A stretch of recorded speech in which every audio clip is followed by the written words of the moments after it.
Good day, Americans and all peace-loving people of the world. My name is Joanna. I was born in the Middle Belt in Nigeria, and I would like to share some observations with you. So let me just give a structure to my video. First, I'm going to speak a little bit about a vision, will I say, I had. Secondly, yes, a vision. I'm not going to downplay it. Secondly, I'm going to speak about how the situation in Jos particularly and surrounding areas came to be what it is today. And I'm going to speak about my observations in America concerning Sharia. And I'm going to speak about what Islam actually says to do with infidels. That's the structure. So let me start a little bit from the beginning. I'm going to try as much as possible to put timestamps, but please, if you can, listen to everything. Firstly, like I said, I was born in Jos, in the Middle Belt of Nigeria. I grew up there. And for a long time, as long as I can remember, since President Shagari was ruling, Christians in the north of Nigeria have always been persecuted. Now,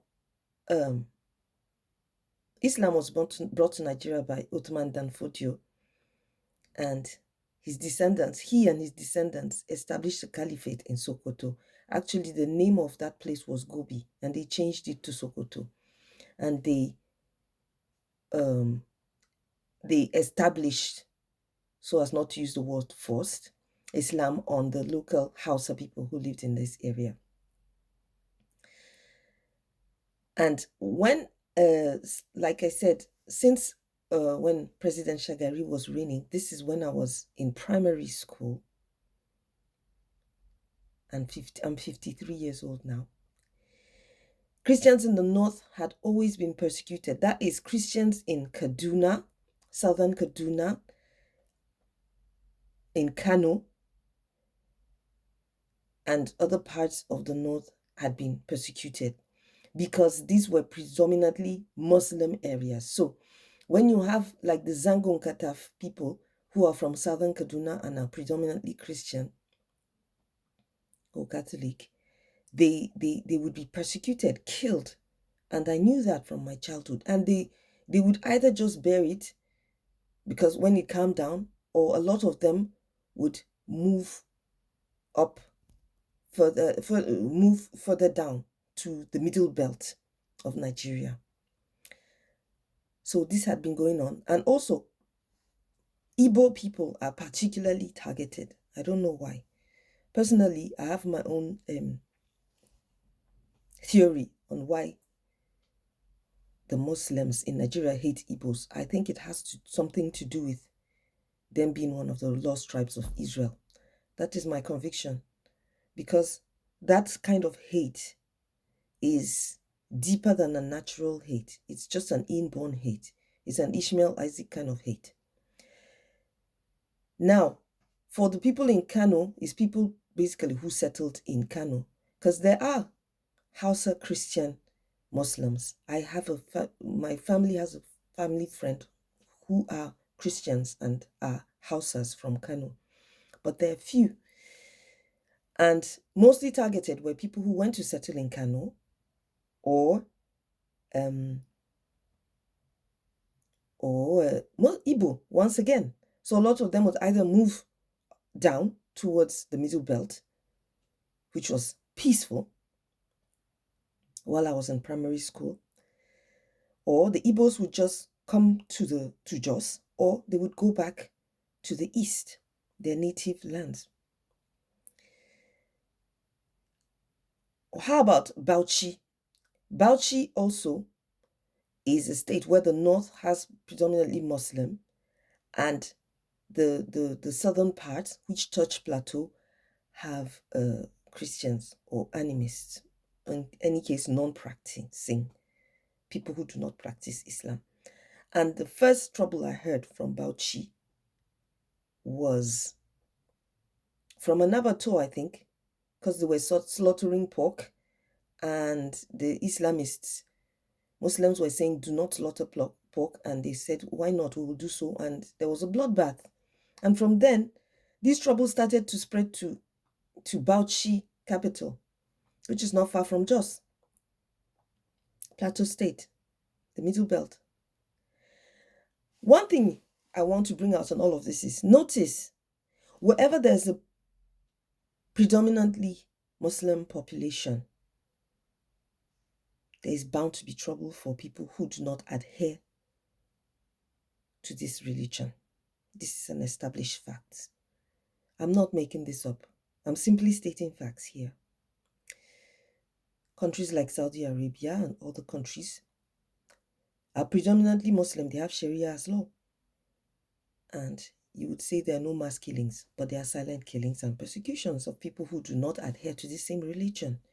So, point one is, wherever there's predominance of this religion, there is sure to be death following for those who do not adhere.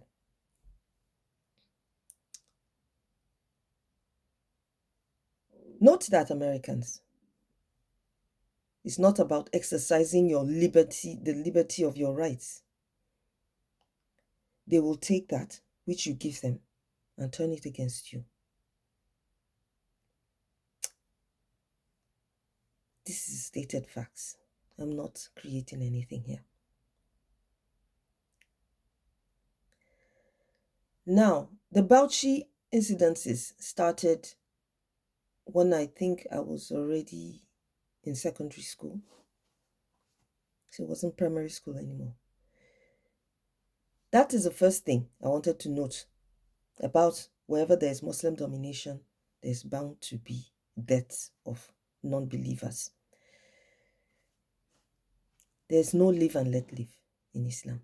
Anybody who argues the contrary with me, I implore you to go read the Quran and the Hadiths, which encourage to kill infidels or subdue them with attacks or by any means. For those who argue that Islam says if you kill one person, it's like you have killed the whole humanity, that is if you've killed one Muslim, not an infidel. We infidels are not considered human, worthy of living. Let's go back a bit on history. How has Islam spread? Is it by free will? Their prophet, when he received his revelations, he took it to Medina. He tried to convince the Jews that this was a new a continuation of their religion and he was the new prophet. When they did not listen to him, he set out to persecute them with his followers, Christians and Jews. And that is how the whole Middle East became predominantly Muslim. It was by the sword, not by persuasion, by threats, not by persuasion. This is what the God of Islam teaches.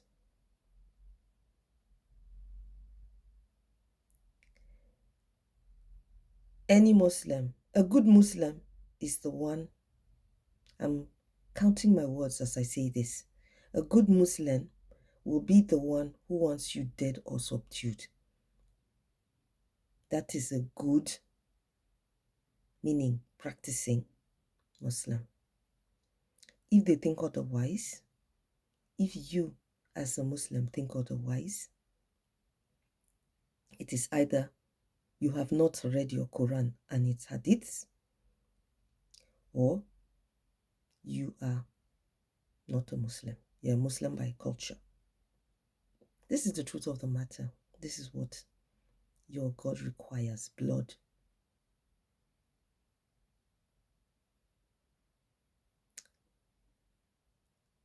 My warning to America: do not take public demonstrations of dominance lightly. Let me tell you why.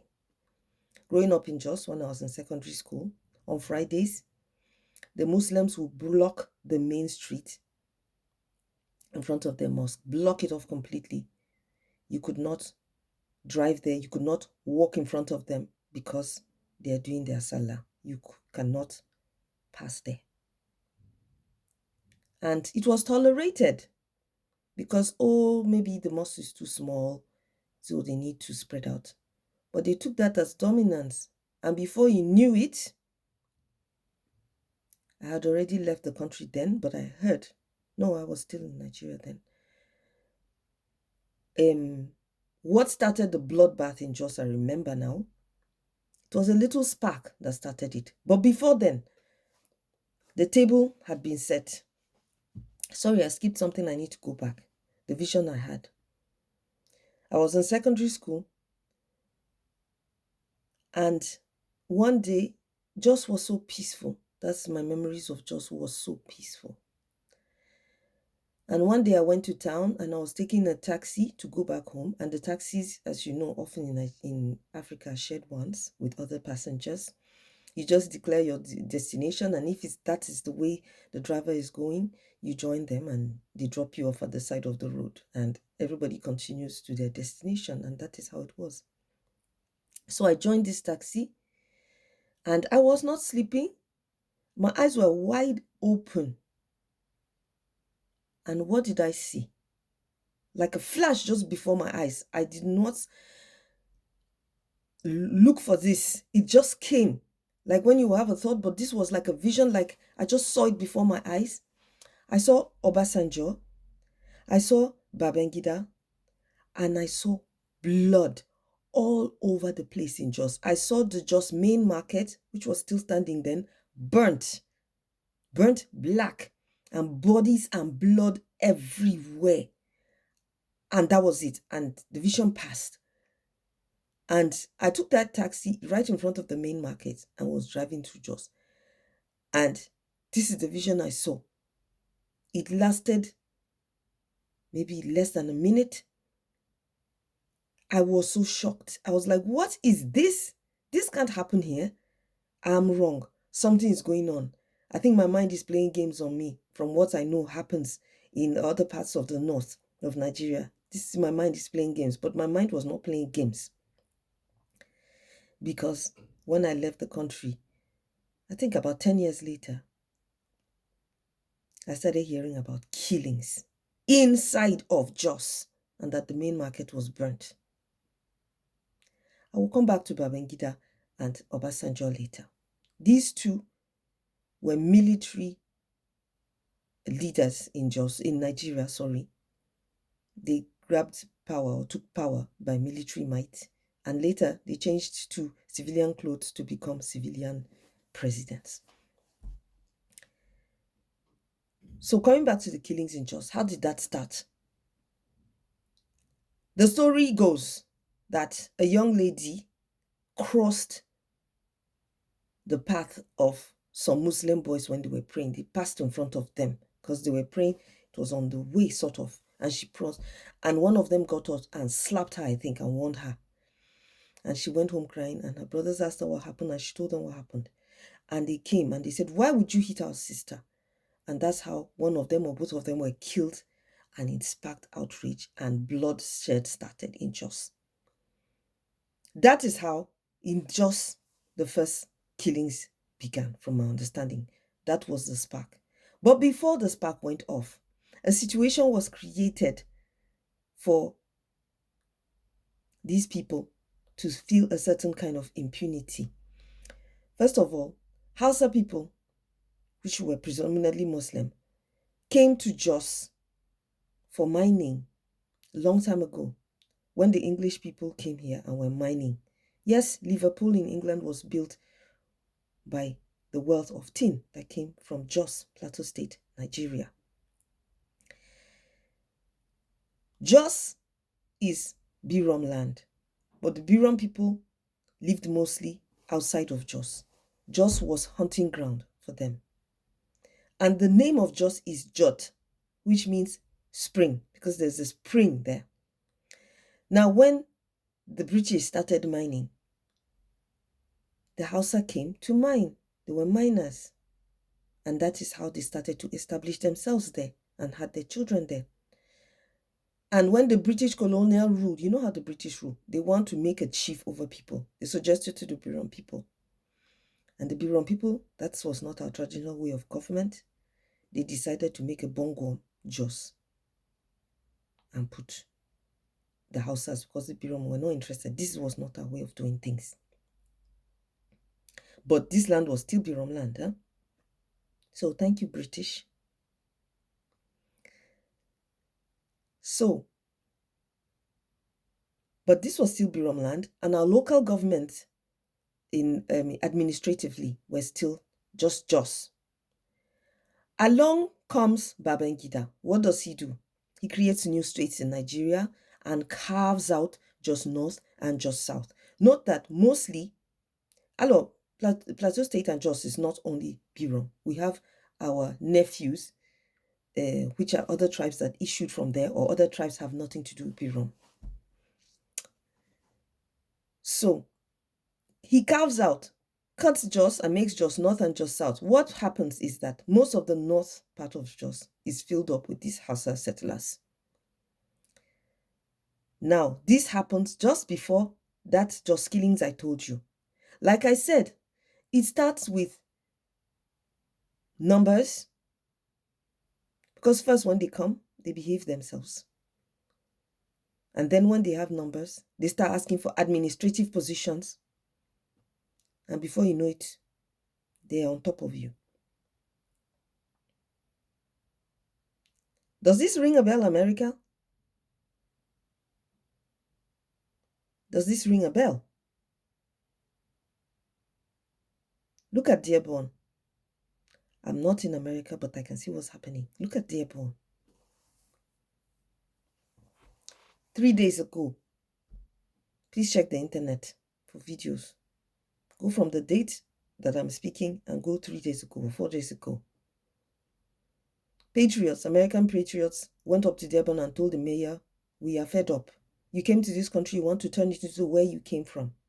How did this happen? Numbers in Dearborn. They voted in a Muslim mayor and he's establishing what they want. Before that, I think some months back, this mayor of Dearborn, one of the patriots, one of the citizens of Dearborn came and questioned him and said, why would you change the name of this street and put it to the name of one of the Hezbollah people? Why? And please, don't take my word for it. Go to the internet and look for the mayor's response to him. He told him, you are Islamophobe, you are racist, and you are intolerant. Because he asked, why would you put a Hezbollah person as a name of one of our streets? He said, I'll be glad the day you leave this city, I will make a parade. He's speaking to one of his constituents, yes? For now, he can only say that because he can't kill him. They don't have enough numbers and the US law will not allow him to do his Sharia. Yes? But they have numbers. Now, like I said, 3 days ago, patriots stormed the streets of Dearborn to say no to Islamization of America. And on the same side, you had youth and other Muslims lining up saying Allahu Akbar and waving Islamic flags. The police force in Dearborn now has Arab written on it too, to say police. Yes? I hope you are paying attention, America. New York, what's going on? You now have Islamic Community Patrol. They have bought cars that look like the NYPD and they are patrolling. Yes? Who is the new mayor-elect of New York? Mamdani. He's a Muslim. He has deceived people saying he's a communist. They're calling it the Red-Green Alliance. Yes? Red Communist, Green Islam. Let me tell you something. Islam will use useful idiots like liberals.